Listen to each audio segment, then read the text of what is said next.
I'm not going to tell you, the reader, that the story now you start reading is happy and romantic.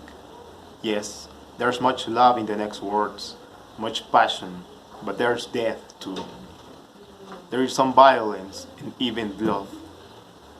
The next events took place in Campbelltown, a city south of Puebla, in the year of 1999.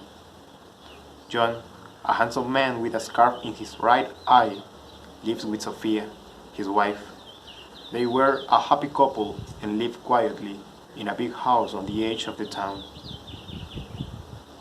One winter night, they were sitting on the sofa, hugging each other with the warmth of the lovers. John kissed her on her forehead, and Sophia responded by snuggling into her chest. I love you like the dry land loves the rain, and as deep as weather wets the earth, John said nervously, but with a honesty as real as the fire which emanates from the fireplace. She looked at him, and she kissed him. Then the fire went out of the fireplace and embodied their souls.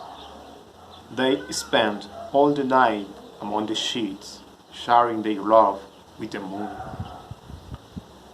Every morning, when the light came in, they woke up each other side by side. But that morning was different. John was not in the bed. Sophia could watch in the floor a few blood stains, and the blood trail reached the kitchen. She followed the trail and found a knife covered with blood on the table. In front of the armchair of the living room, there was a body.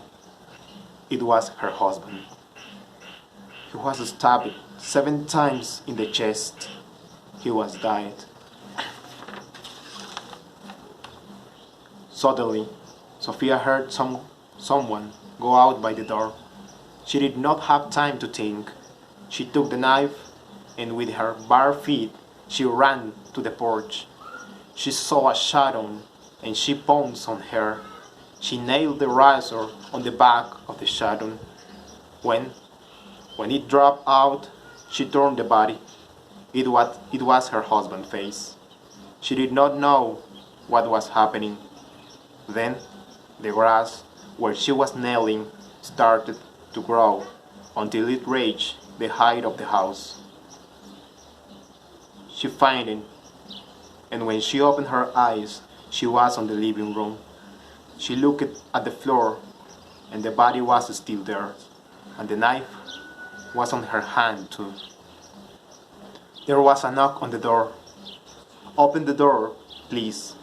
It's the police. It was the last she heard, and the knife dropped on his belly.